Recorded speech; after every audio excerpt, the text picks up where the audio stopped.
নমস্কার বন্ধুরা, সৌমেনের স্বপ্নের আর একটা ব্লগে তোমাদের স্বাগত। তো এখন উঠে গেছি ঘুম থেকে, ব্লগটা এখন থেকে শুরু করছি। তো সারাদিন কী কী করছি তোমাদের সাথে শেয়ার করব, তো তোমরা দেখতে থাকো। প্রথমেই আমি আমার বিছানাটা গুছিয়ে নেব। ঘুম থেকে উঠেই আমার প্রথম কাজ থাকে এইটা, বিছানা তোলা। যে জায়গাটায় থাকি সেই জায়গাটা পরিষ্কার করা কিন্তু ভীষণ দরকার। বিছানা গোছানো শেষ হয়ে গেছে, এবারে অন্য দিনের মতো আজকের সকালটাও আমার শুরু হচ্ছে এক গ্লাস গরম জল দিয়ে। গরম জল নিয়ে নিয়েছি, তো আগে এটা খেয়ে নিই।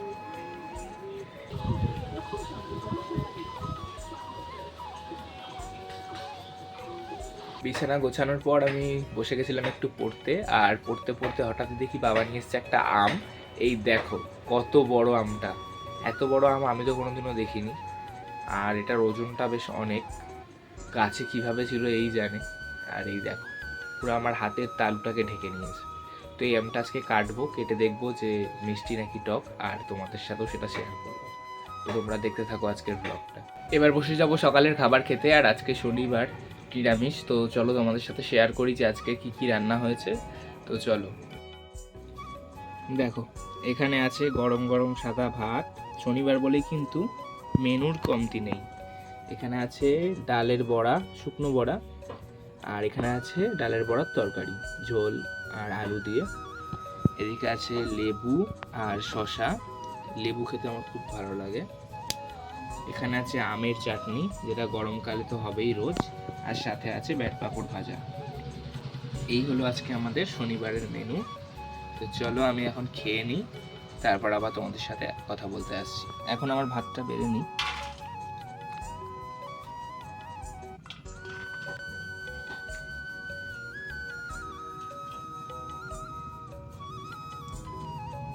দুটো শুকনো বড়া নেব আর একটু ঝোল নেব।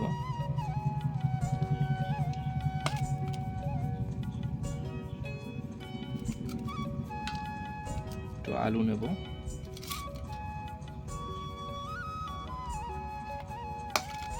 সাথে যেটা মাস্ট নিতেই হবে সেটা হচ্ছে লেবু নেব, একটু শসা, আর নেব আমের চাটনি। আমের চাটনি নিয়ে নিলাম। তোমরা কে কে আমের চাটনি খেতে ভালোবাসো আমায় কমেন্টে জানিও তো।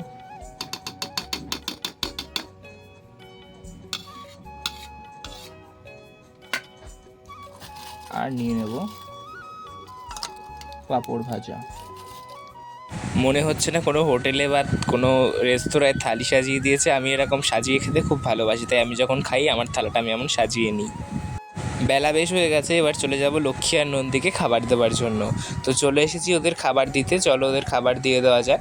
আর আজকে প্রথমেই বললাম বেশ হাওয়া দিচ্ছে চারদিকে ফুরফুর করে, আর পুকুর ধারে হাওয়ায় তো আরও দারুণ হাওয়া লাগছে গায়ে। তো এদিকে ওয়েদারটা দারুণ হয়েছে আজকে, গরমটা একটু কম আছে। আর এদিকে তোমাদের মুংলি দেখো আমার থালার থেকে এসে এখানে জল খাচ্ছে। আর এদিকে আমি মুংলির মায়ের জন্য খাবারটা রেডি করে নিচ্ছি।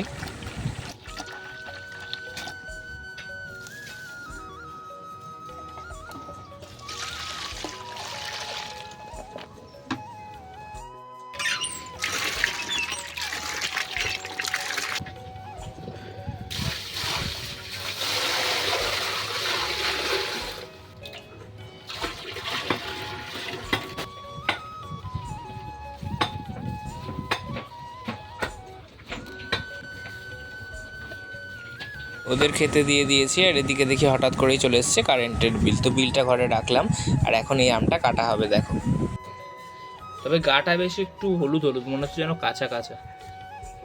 মিষ্টি হবে, লাগবে না। যদি টক হয় তাহলে আর খাবো না, মিষ্টি হলে তবেই খাবো। মিষ্টি আছে, দাঁড়া থালায় কেটে দাও। আমি একটুকুনি চেখে দেখি, একটুকুনি আমি খেয়ে দেখবো। আমটা আমটা এতটাই টক যে আমার আম খাওয়ার তো শখ মিটে গেছে। বলে না যে জিনিস যত সুন্দর ভেতর থেকে ততটাই খারাপ, কথাটা আসলেই সত্যি। এখন আমরা এই ছোট আমটা কাটছি খাবো বলে। বাইরে থেকে যত সুন্দর ভেতর থেকে ততটাই খারাপ হয়, একদম সত্যি। ছোট আমটা এখন কেটে দেখবো কেমন খেতে হয়। ছোট দেখে একটা টুকরো কাটো, দেখি এটা কেমন হয়। হেভি মিষ্টি। দেখি খেয়ে দেখি এটা কেমন হয়। এটাকেও মিষ্টি আছে। আমাদের দৈনন্দিন জীবনে আমরা কিন্তু ছোট ছোট জিনিস থেকে অনেক শিক্ষা পাই। যেমন এই আমটা থেকে তোমরা পেলে, সকালে যখন তোমাদের আমটা দেখালাম সবার কত একটা ইচ্ছে ছিল যে বেশ বড় আম, অনেক মিষ্টি হবে, খুব ভালো হবে, ভালোভাবে খাবো। কিন্তু কি হলো দেখো, এমনই টক যে মুখেই দেওয়া যাচ্ছে না। হয়তো চাটনিতে এক গাদা মিষ্টি দিলে তারপর সেটা খাওয়া যাবে এই আম দিয়ে।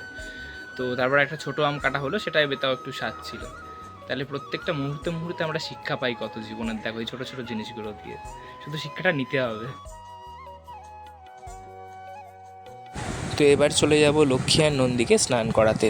যা গরম পড়েছে, মনে তো হয় ওদের পুকুরে নামিয়ে স্নান করালে সব থেকে ভালো, কিন্তু সেটা তো সম্ভব হয় না।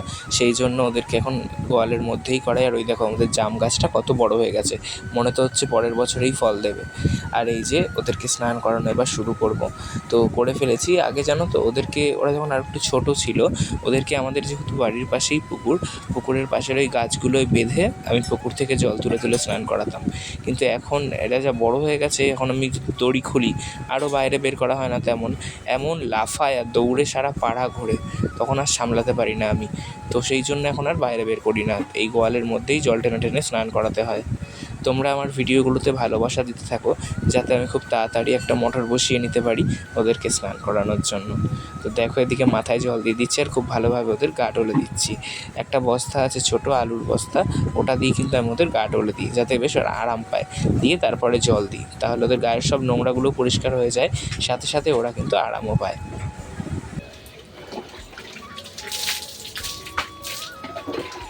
এরপর আমারও স্নান হয়ে গেছে, আর আমি দুপুরবেলা সেই একই মেনু, তাই আর তোমাদের দেখালাম না। আর যেহেতু শনিবার নিরামিষ ছিল, কার্টুন দেখতে দেখতে বসে গেছি খেতে।